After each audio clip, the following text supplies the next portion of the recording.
My secret garden. Would you like to know what my garden is like? Before I tell you, why don't you stop and close your eyes and picture in your mind's eye what you think my garden looks like? That's right. Conjure up the image that forms when you think of me and what my garden might be like. Take your time, move around it, and ensure you have given it due consideration as you generate the image. Have you done it? Did it take you long? I suspect you managed to envisage it rather quickly, didn't you? After all, you are well known for your amazing imagination, aren't you? I often find I have to apologize for your fantastic tales and over-the-top comments, but that is to be expected of somebody like you. Anyway, let's leave your behavior to one side for the time being, although I will return to it when nobody is looking. You can be assured of that. And let's consider what you created in your mind.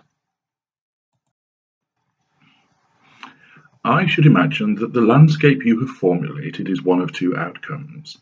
I expect that some of you will have pictured nothing but concrete, all plant life and flora banished by a solid grey slab of cement that has solidified into an impenetrable barrier that stretches in all directions, lifeless and uninspiring.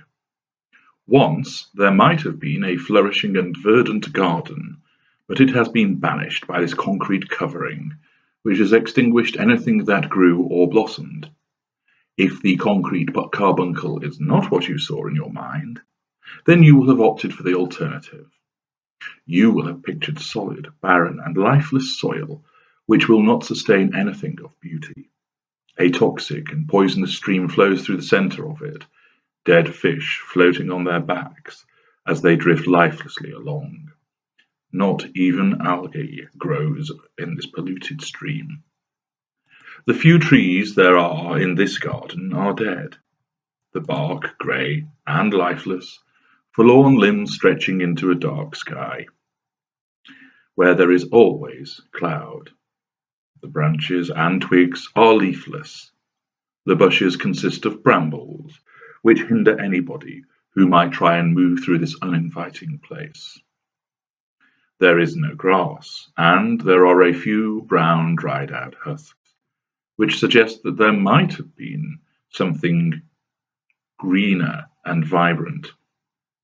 There are no sweet-smelling flowers here, only the awful stench which rises from the slow-moving stream, which looks more like treacle than water. Even the weeds are few and far between, struggling to find any sustenance from the sterile soil. Is that what you saw? Come and follow me as I take you into my secret garden. I produce a key from my jacket explaining that very few people ever get to see my secret garden, but I am letting you inside because you are special and I like you. I open the thick gate and usher you inside. You do not see me hurriedly lock it behind you, since you are busy staring at the beautiful garden that rolls out before you. Capability Brown must have labored long and hard here. The lawn is flat and even. The grass has been rolled so that stripes have formed, and there is not one blemish to be seen amidst the green, green blades. The edges of the lawn have been carefully cut, so that no grass overhangs, so there is a distinct line between the lawn and the flower beds. The soil looks fertile, well nourished, and is free of weeds. A dazzling array of flowers grow from this well-tilled soil. Strong stalks reach up towards the azure sky, shiny leaves sprouting from the stalks before the injection of colour appears.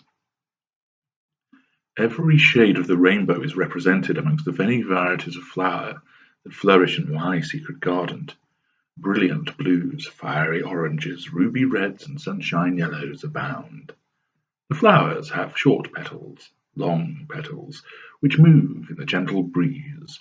There are bell-shaped flowers, trumpet-shaped flowers, and others shaped like stars. White, purple, scarlet, and ochre, all combine to create this tapestry of beauty. A stream gurgles as it passes through the garden, cutting across the magnificently manicured lawn, so that an intricate bridge has been created, allowing one to traverse from one side to the other. Bushes ring the flowers, an expert in topiary having crafted them into sensational shapes. Beyond the bushes are the trees, tall and trimmed, so that they form a fence around this paradise. You stand on the edge of this magnificent garden, utterly transfixed. The scents waft from the roses, from the lilies, and the sweet william combining to create a heady concoction of fragrances. You are overawed by this display. Do you like it? I ask. You are dumbfounded, unable to speak. All you can muster is a slow nod as you feel a tear trickle down your cheek from your left eye, as you are overtaken by how beautiful it all is. I beckon to you, and you follow me to a nearby apple tree which is festooned with fruit. The red and green apples hang from the branches, and I pluck one and pass it to you. You smile and take a bite, anticipating how fresh and crisp the apple will be. Your teeth easily sink in, as you are surprised to find the flesh of the apple soft. You taste bitterness in your mouth and instinctively spit out the piece of fruit. What's wrong?